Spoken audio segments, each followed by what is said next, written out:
Okay, here we go. Today, I have my computer with me because I'm going to talk about a topic that none of my clients really care about. And I have several questions about this topic that none of my clients really care about. So I need to have my computer out so I can read the questions off because I can barely keep track of the thoughts inside my own head, let alone what other people want to know. I really should title what I'm going to talk about right now called Neuroses Unleashed.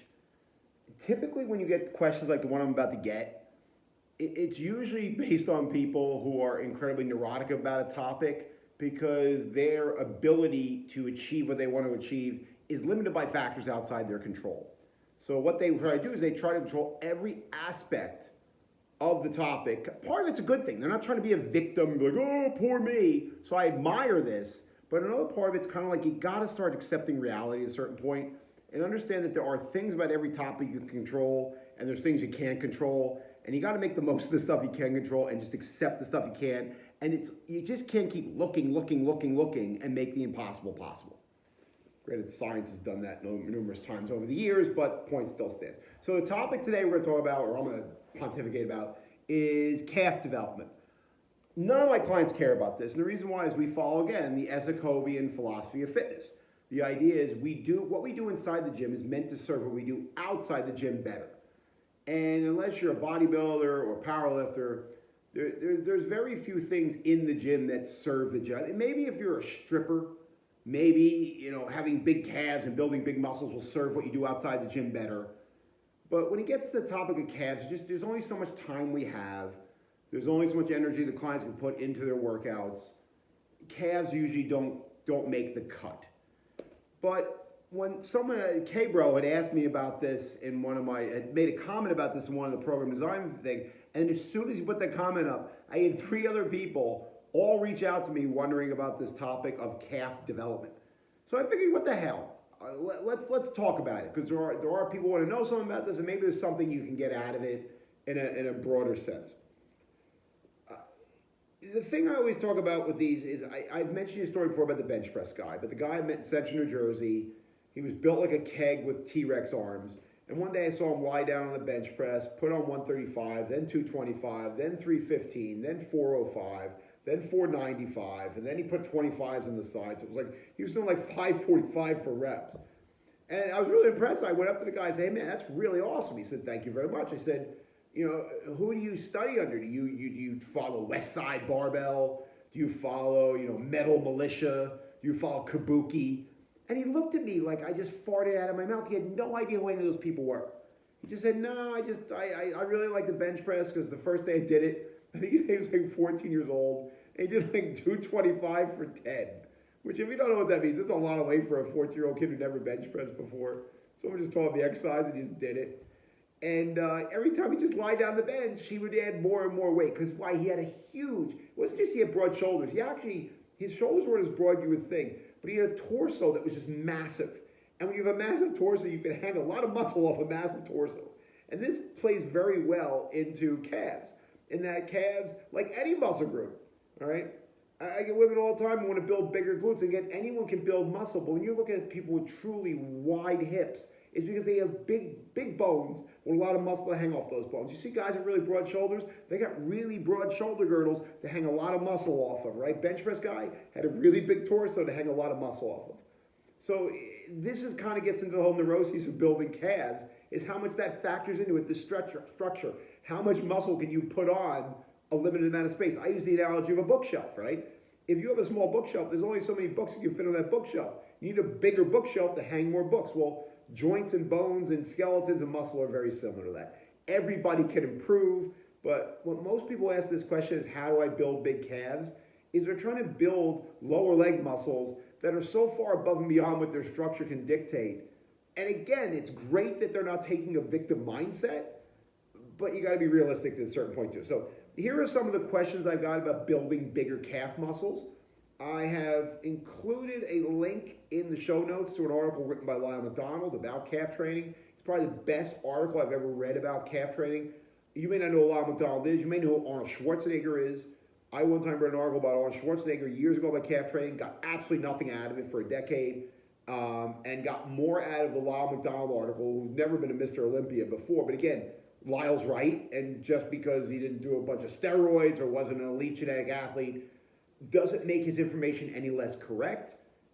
In fact, it's more correct because it actually works. But enough knocking on that. Let's just get into this. But it is in the show notes, so if you want to reference, most of this is in there. I don't know if all of it is in there, but what he said something years ago that changed the way I train my clients. And there's some other stuff I'm going to throw in here. But anyway, calf training. Okay, so the first question someone had asked me was, Shank, does it make a difference if your toes are pointed in versus out when you train your calves? And the answer is, it depends. So what I think you see when people point their toes out, what they're believing is that they're going to bias more the inner head of the calf. So you look at the calf, specifically the gastrocnemius muscle, it's got looks like two bulbs to it. So the idea was, well, if you rotate your feet out like that, it's going to work more the inner bulb, but if you rotate them in, it's going to work more the outer bulb. And people thought that they could specifically hypertrophy different parts of the calf.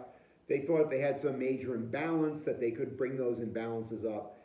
And there was a lot of argument against this because people were saying, well, you know what? When you rotate your feet in and out, most of the motion isn't even around where the knee joint is, where the gastroc kind of originates, right? Where it starts off.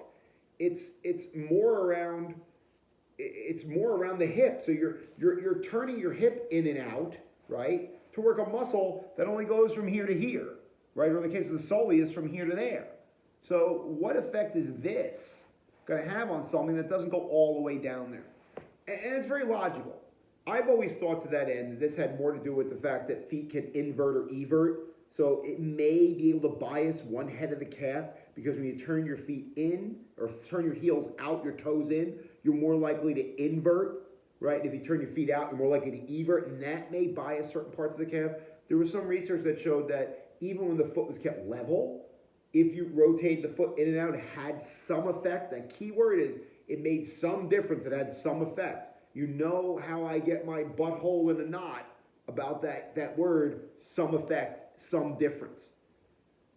It showed that even though the muscles don't insert that far, when you rotate the foot, it does make a difference. The key is how much of a difference does it make, and does it even matter?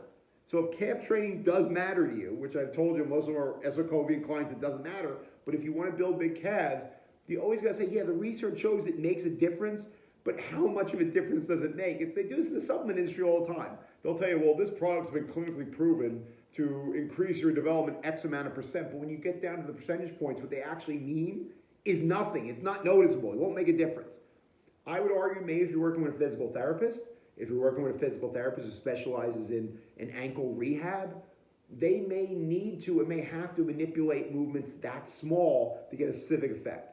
But do I think the average person, especially the neurotic person who has bad calf structure to begin with, is going to see massive difference in their calf development by rotating the foot in and out or even inverting or everting it? My experience, no. Again, does it make a difference? Yes, that's what every charlatan in the industry will milk every dollar out of your pocket and milk every click out of your computer to try and get you to believe. But some difference doesn't mean actually makes a difference. So I've never been a big, huge fan of the toes in, toes out. I know a lot of bodybuilders swear by it. I'll get to later why sometimes you can't always judge what bodybuilders say as being sacrosanct for regular people, especially people with bad genetics for building calves. But I found it hasn't made a difference, and that's about it. So yeah, I think it's more about the inversion, eversion, and if it isn't, the research that says that in the real world doesn't make a difference, probably not.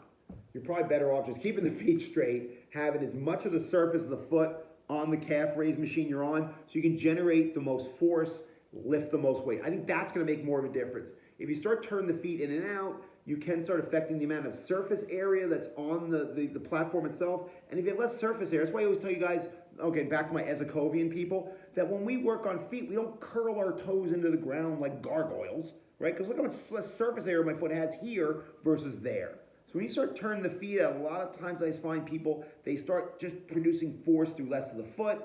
Yeah, it biases one part more than the other, but overall your force production drops down. I found people were better off just having their feet straight forward. God help you, you're listening to me ramble. I really think this is a genetic thing. But again, foot straight forward, that seems to be the only thing that really makes a difference. Toes in, toes out. I think, again, that's the neurotic fitness people trying to find some thing they can manipulate to change the laws of genetics and what they've been dealt. God bless them, but sometimes you got to know. It's like Colonel Troutman told Rambo, it's over, Johnny. Sometimes there's a lot of M16s out there. Sometimes you just got to understand that you can't do anything about it. Someone said to me, well, what's the point of doing a seated calf raise? So if you don't know, there's the standing calf raise or the straight-legged calf raise, and then there's a machine specifically you do where the knee is bent. And someone said, is that essential? And if your goal is to build the biggest calves you genetically can, then yes, using the seated calf raise is not only a good idea, it's a necessary idea. So let me explain. The lower leg's got a lot of muscles in it. But the two biggest ones most responsible for leg development are on the posterior part, are going to be a muscle called your soleus and a muscle called your gastrocnemius. And if I'm pronouncing those wrong, whatever, I've been saying it for 23 years, no one's told me, so I'm just going to keep going with them. The problem is the gastroc crosses over the knee and the soleus doesn't. So the gastroc, they both go down to the ankle, but the gastroc goes behind the knee and the soleus doesn't. So when the leg is straight like this, the gastroc has tension on it, right? 'Cause it crosses the knee, so therefore it's the prime player, and the soleus, which has no function below the knee, basically gets overpowered, right? It doesn't do a lot of work in a straight leg. And whether you're seated on a calf raise where you're sitting like this, or you're standing, as long as that leg is straight, it's gonna be gastroc domination because of the two major calf muscles, it's the only one that crosses the knee. What's awesome about the seated calf raise is because your knee is bent, now all of a sudden, the gastroc, because it crosses over that joint, it crosses to the ankle, to the knee, there's a whole process, it's called active insufficiency. I'm not really worried about that. I think I got that right. Whatever, I'll get into that later. Because the knee is bent, the gastroc does not have the amount of leverage. It kind of goes slack at the one end. Actually, that makes no sense what I just said. Just forget I just said that about the active insufficiency. I have to do another video on that. Not that it even matters. But the gastroc is bent, so the joint, the calf doesn't have tension on it, the gastroc doesn't have tension on it, so the soleus can now finally shine, right? The soleus, think of it, it's like, I don't know how many guys build calves even understand this analogy I'm about to make, but the soleus is like the Barbara Hershey to the gastroc's Bette Midler, right? It's always the wind beneath the wings. And it's only when the knee is bent does Midler get thrown off stage and Barbara Hershey gets a chance to shine. Right? So the calf raise, the bent knee calf raises for you guys trying to build calves is so essential because it's the only real way you're going to be able to bias the soleus muscle, which gives the calf that kind of that teardrop, that kind of not teardrop, it gives it that kind of upside down pyramid kind of shape. It gives the calf most of its width, most of the appearance of its width and its thickness. The bulby part, that's the gastroc, but the soleus gives it most of its kind of its appearance of width and mass. So it's absolutely essential. Scott Abel always says, if you're trying to build hypertrophy and you're not a power lifter, right? Powerlifters are worried about whatever plane and range of motion one of their three lifts is through. And anything else they do is designed to serve working through that range of motion. Bodybuilding's different, right? So while powerlifters just aren't worried about getting the bench press up, and anything they do in or out of that position is designed to help get the bench press up to this motion, bodybuilder, which is exactly what you're trying to do when you're trying to build calves, you're not trying to win the world calf raise championship. You're trying to build bigger calves. You got to worry about every plane and every angle and every range of motion that muscle works through. So, for example, in the chest, powerlifters may only do bench press. Whenever variations help within a certain amount of degrees boost that bench press, a bodybuilder's got to worry about doing presses here to work the clavicle fibers, presses here to work the breastbone fibers, and presses here to work more of the sternal fibers. Right? They've got to work this plane and this plane of motion. Whereas that's really what your attitude is towards calves. You're trying to work every plane and range of motion that muscle works through. So if you know that you have two major muscles, you need to do an exercise for each one of them, especially if you know one of the muscles overpowers the other. So yeah, the seated calf raise is essential to your routine. So to give you even more things so I don't turn out to be this like hater, anti-neurotic calf building guy, if you do everything I'm about to talk about here and what I've talked about already for 10 to 20 sets, maybe not even many, you do as many as 10 to 16 sets, but let's say 10 to 20 sets for you volume whores out there. 10 to 20 sets, you do that spread out evenly over 7 days, once every 5 days, spread out evenly over 7 days. If you get that amount of volume, and depending on your weaknesses you can do half soleus, half gastroc, half straight leg, half bent knee. If you do that 48 weeks out of a year for 3 to 5 years, you're going to build about as big as calves as God ever intended you to have, or Darwin, or whatever it is you believe in. Right? So that's a pretty solid piece of advice I'm giving you right there. 10 to 20 sets over 48 weeks out of the year, over 3 to 5 years. Beautiful. That's going to get you probably to 90% of where you're ever going to get with your calves anyway. So, Shank, are there any structural things that make a difference in my calves? Well, I did. I talked about the bookshelf example. You only so much muscle you can hold on to a certain ring. There's a thing called an insertion point.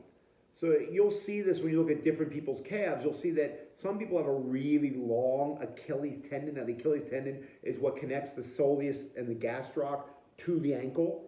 Some people have a really long Achilles tendon. Some people have a really short Achilles tendon. Why is that important? It's important for two reasons. One I'll get to in a little bit. But the number one thing is, if you got, say, a 12-inch lower leg, and 8 inches of that lower leg is a tendon, and tendons aren't muscles, you only have 4 inches of available muscle to build, right? 12-inch muscle, 8 inches, this is a freaky looking person, 8 inches is the Achilles tendon. You only got 4 inches of room. You only got a 4-inch bookshelf to put muscle on. Likewise, if you're more built like me, and you've got maybe only 6 or 4 inches of an Achilles tendon, that's going to give you anywhere from 6 to 8 inches of bookshelf to put books on or build muscle on. So just by default, if you have that longer tendon, which is God-given, there's nothing you can do about it, right? You're going to just have less muscle to work with. So therefore, there's going to be less size to it. Now, can you still build size? Of course you can. I'm not here to poo-poo pants everything, but you're still working against a genetically stacked deck. Now look, stop complaining about these things. I've never heard guys with long Achilles tendons complain about the fact they can run and jump further, run faster and jump higher than I can. All right, that movie White Men Can't Jump, that's not racist in my case. That's an actual accurate description of who I am. I can't jump. That's why I walk dogs, because I can go a long distance walking forever. But if God forbid one of those dogs gets away, I'm screwed because I can't sprint very fast. Whenever it jumps up in a tree, that's going to be weird enough as it is. I probably won't be able to get up there either. So yes, insertion points matter. If you have a long tendon, you simply have less muscle for the same size leg. You're not going to build nearly as much muscle. You're not going to get as much bulk. I talked about that in another video about guys with long arms. There's guys with long arms who have much thicker arms. They probably have as much muscle on their arms as I do. But I got my little short T-Rex arms, so my arms are bigger because the same amount of muscle is spread out over less distance because I got little short arms. Calves are the same exact way. So a lot of times you hear people talk about, calves are so genetic. They're so genetic. Don't even bother. First off, don't be a douche. You should bother. And if it's something that's important to you, then you need to do everything you can to make it work. But just understand that if you have that long Achilles tendon, which is all genetic, you're just going to have less muscle to build. And look, you can say that about every goddamn body part. You can say that about guys who have narrow shoulders versus broad shoulders.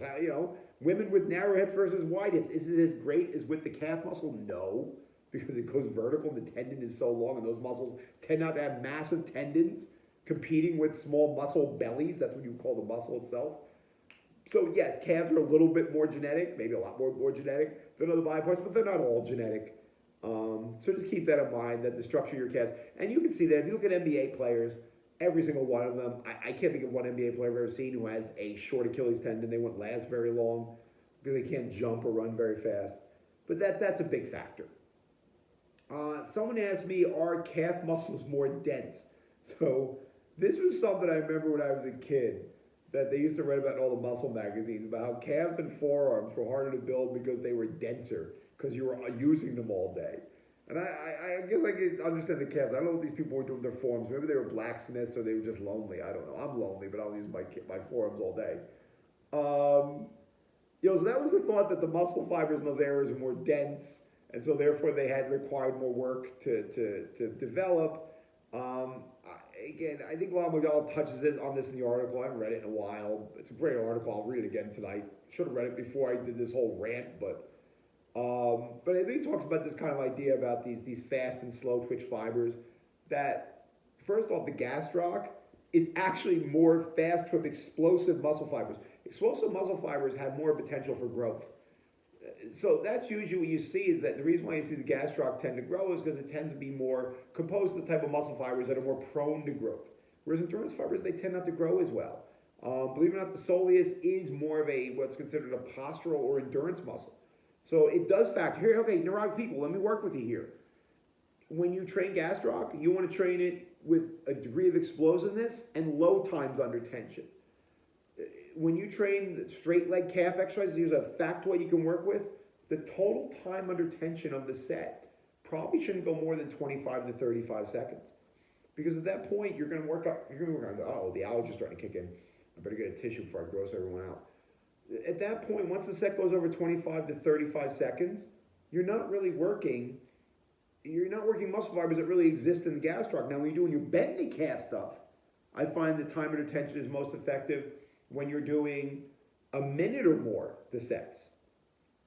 So your set should last a minute or more. People say, well, Shane, can you use low reps on straight knee calf exercises and higher reps on bent knee calf exercises? Yes, there's a caveat that I'm about to get to about that. But yeah, again, if you're doing bent knee calf exercises, probably about a minute or more is going to be the minimum because most of the fibers in that soleus muscle, which is very dominant when the knee is bent, are more endurance-based. They're going to need a longer time under tension. Whereas with the gastroc, because they're more explosive-based, you're probably going to see sets of only 25 to 35 seconds will work best for you. The problem with these ideas of the muscle fibers being denser, the calves are slow twitch. Well, first off, we know half the calf is not slow twitch.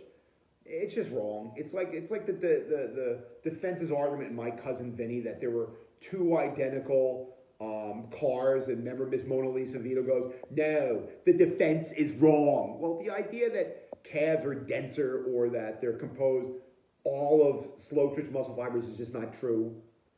What half of them is, but yeah, the defense is wrong. That's not necessarily, that's not true. It's not necessarily true because it's only true of half the muscle. I would say the biggest thing I ever got out of this, and I have to look up because I know I have it here. I punched it up so I can put it in the show notes. Oh, no, I didn't. I must have gotten rid of it. All right, I'll look it up later. It's not an important deal. But one of the things Alana McDonald does talk about in the article that years ago, I think affected my clients' results as far as calf training more than anything, was this idea of the pause.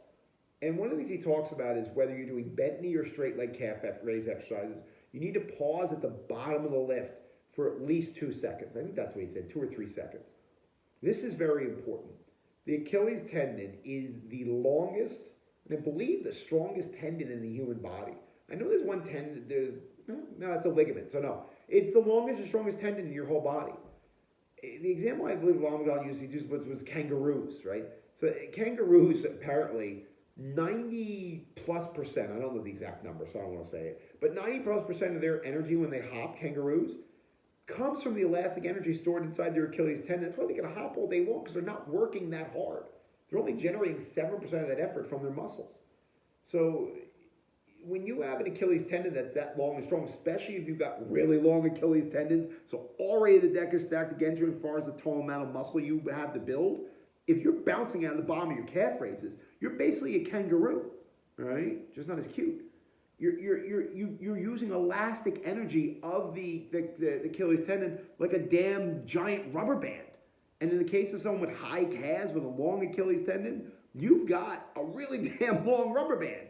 That's going to take whatever little muscle you have available, and it's going to be doing less and less work. One of the biggest things I got out of that article was the idea of pausing at the bottom of the calf raise. And if you can kill that motion for 2 seconds at the bottom, it dissipates a great deal of the elastic energy. Now, you might say, well, Shank, is that true of every exercise?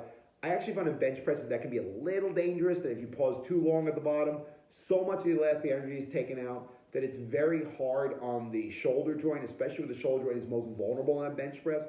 So I don't know if I'd recommend that for everything unless you're specifically training a pause-style bench press and using lighter weights for that reason. But for the calves, it's essential because you will, especially the most vulnerable people, those long Achilles tendons, are going to get the least out of the bounce, the most out of the bounce, so they're going to get the least out of the calf training. So one of the things I think he recommends, and I have found, maybe because I recommend this because I read he wrote this years ago, was to use a real slow lowering. Now the idea behind using like a 2 or 3 second eccentric was it sets up the pause better. So if you take 2 or 3 seconds to lower the exercise and then you pause 2 seconds at the bottom, number one, it's less jerking to the ankle when it's at its longest and most likely going to get hurt. but it also kind of helps facilitate part of getting rid of that elastic energy. So if that's a big thing, lower it in about 3 seconds, pause for about 2 to 3 seconds, and then you want to, under control, because you don't want to hurt yourself, explode up and then pause at the top for about a second or two. So remember, the lowering is about getting more and more of that elastic energy out and not getting a huge rebound at the bottom and hurting yourself. The pause at the bottom is by killing all the elastic energy. The raise up, at least on the gastroc, the straight leg stuff, should be fairly explosive because that is an explosive muscle. I guess you could argue you could use like a 2 or 3 second raising on the soleus, because again, it's more of an endurance fiber.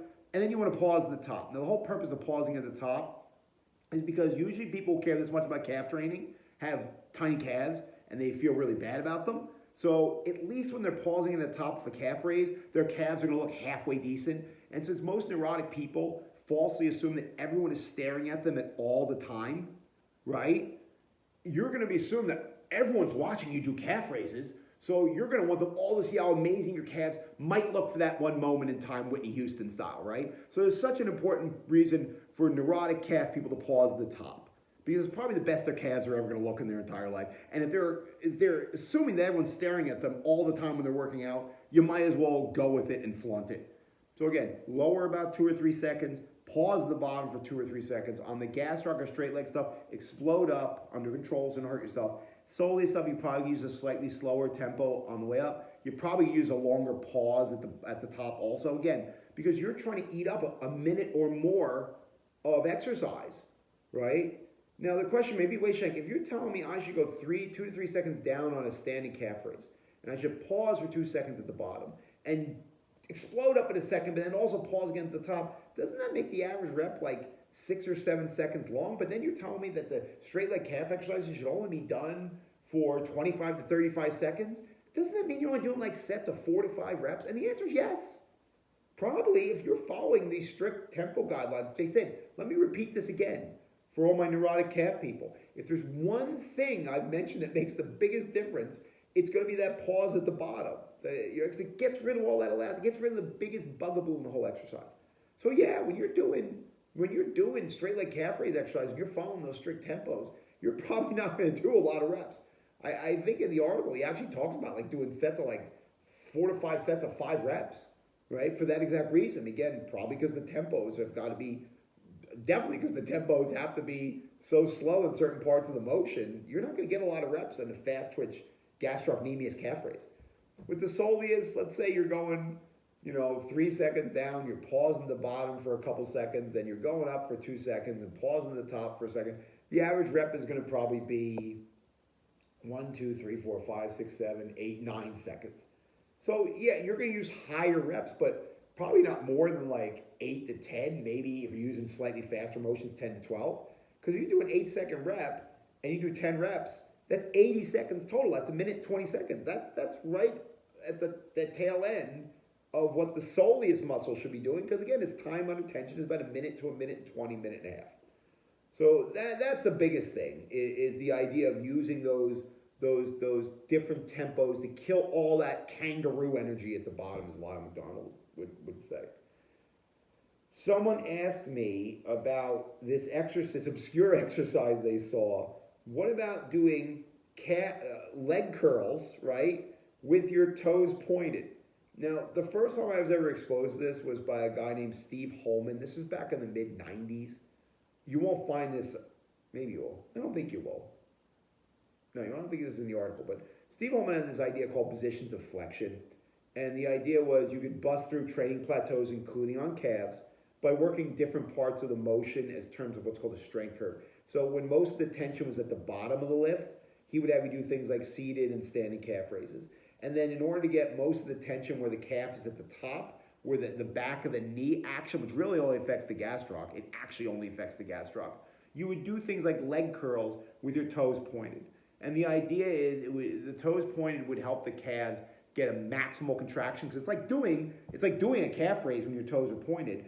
And the idea is because the gastroc crosses the knee, that would work that muscle more in that position. I always felt that, and this is no offense to him, because I learned a ton from that guy's books. I mean, the guy named Jonathan Lawson. This is going way back. It was like 26 years ago.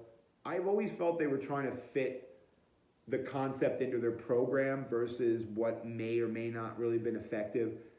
And again, I'm going to tread lightly on that because those guys knew that system well. They did it really well. Maybe they saw results with it, but the only people I've ever seen get results out of pointing their toes and doing a leg curl to build their calves, because that gastroc happens to cross over the knee joint.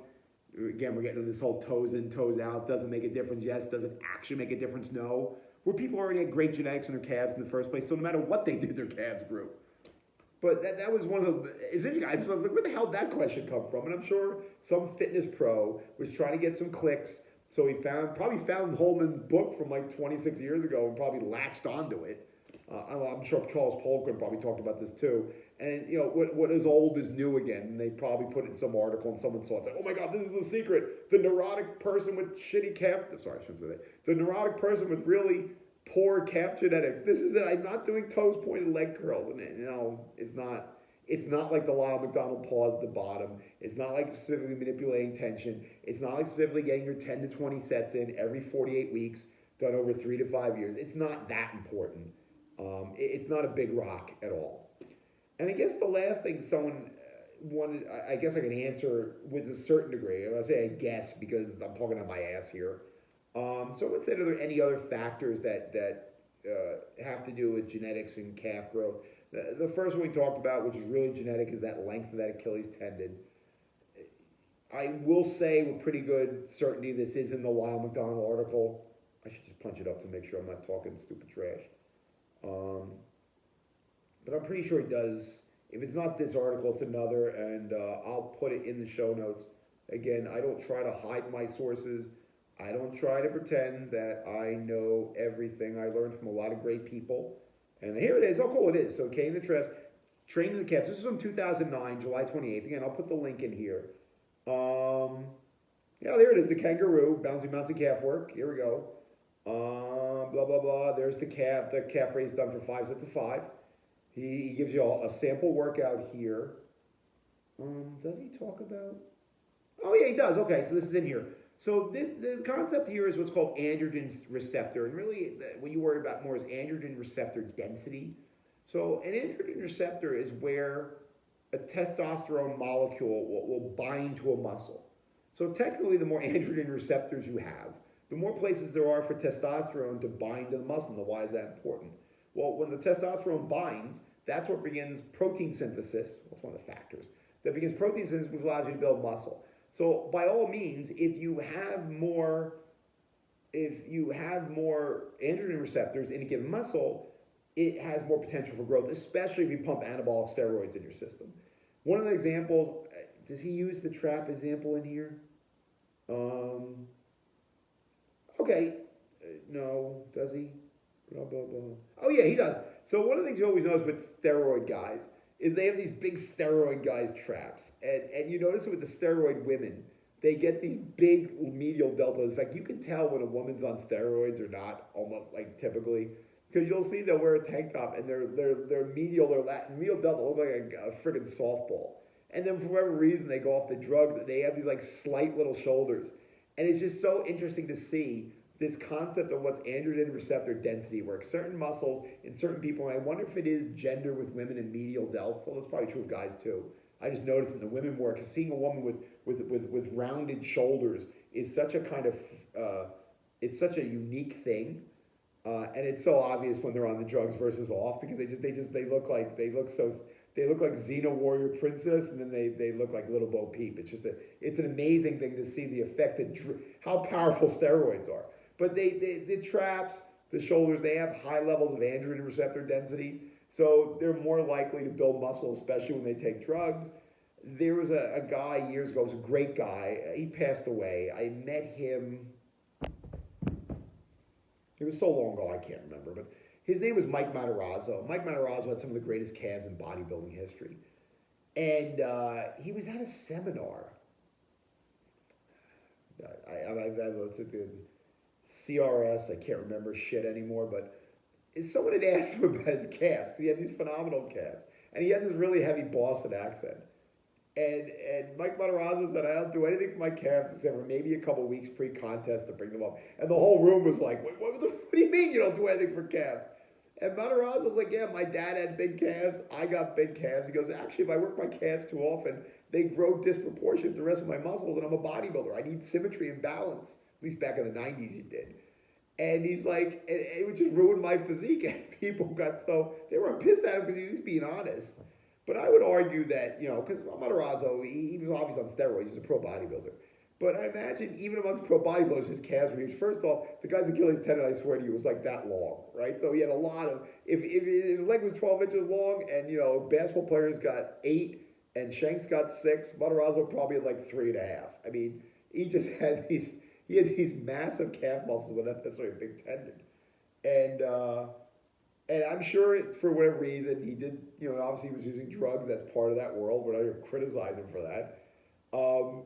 But I'm sure he had very high levels of androgen receptor density, which I'm sure the average neurotic guy who can't build calves for anything, who's trying to find all these little details, probably does not have very high levels of androgen receptor density in that muscle. So therefore, again, this would be theoretical by me. It's only what I've read from guys like Lyle McDonald. I don't study these things.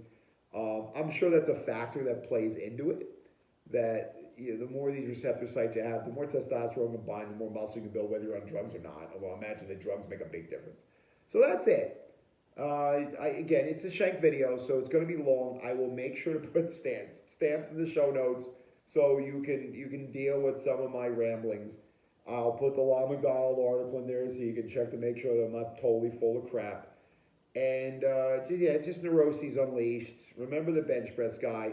Usually people who are meant to have big muscle groups, who are meant to be good at exercise, all they got to do is work that muscle group or do that exercise and they grow, because that's just the power of genetics.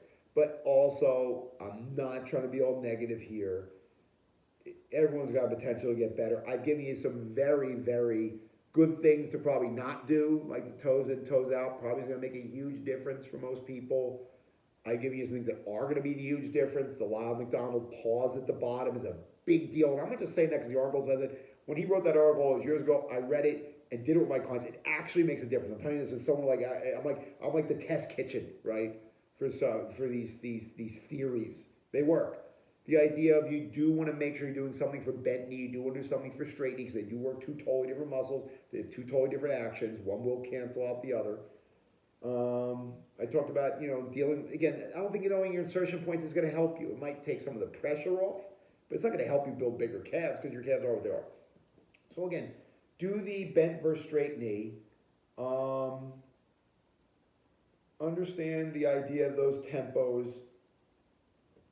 10 to 20 sets a week, spread out evenly over 7 days, done 48 weeks out of the year, give it 3 to 5 years. That'll be 90% of the calf mass you're probably ever going to build, especially if you're using progressive resistance training, or maybe not from workout to workout, but over the years. If you start out in year 1 doing 50 pounds on your calf raises, and by year 5 you're doing 250 pounds in your calf raises, you're going to have bigger calves, especially if you use that pause technique, which helps negate the elastic effect of that Achilles tendon.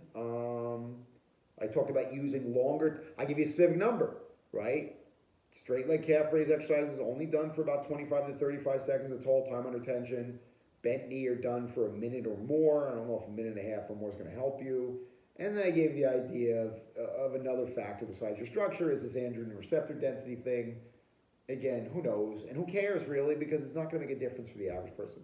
And that's it. God, how long did I rant on for this one? Great, a 39-minute video about calf development. But you know what? The good thing is the average Ezekovian client is not going to even listen to this video. So the fact that my biggest weakness is I can't shut up and I ramble on like a goddamn infomercial. I repeat the same things over and over again.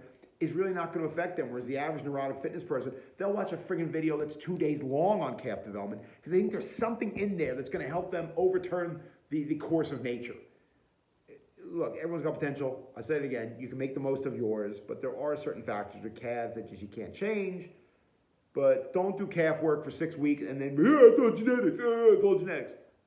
3 to 5 years, 48 weeks out of every year, 10 to 20 sets a week, spread out evenly over 7 days. When you do that, and you've gone progressively from, say, 50 pounds to 250 pounds in a calf raise, then I'll listen to you bitch about your genetics.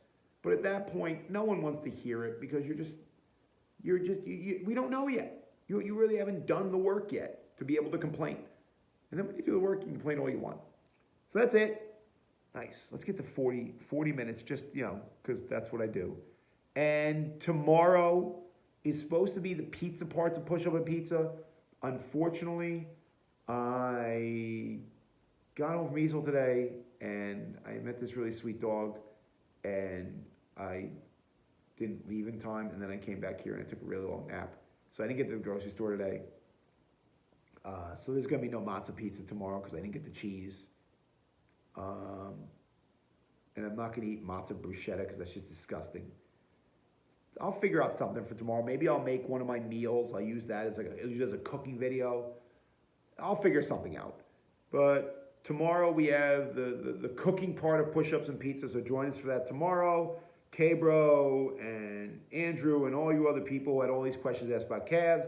I hope you got some information out of this, and that's it. And thank you again to Lyle McDonald and all the people over at bodyrecomposition.com for, as usual, just giving a lot of great information and then, putting it out there so a guy like me can kind of filter it all in my own voice and get it to my people who may not go to those sources of information. So that's it.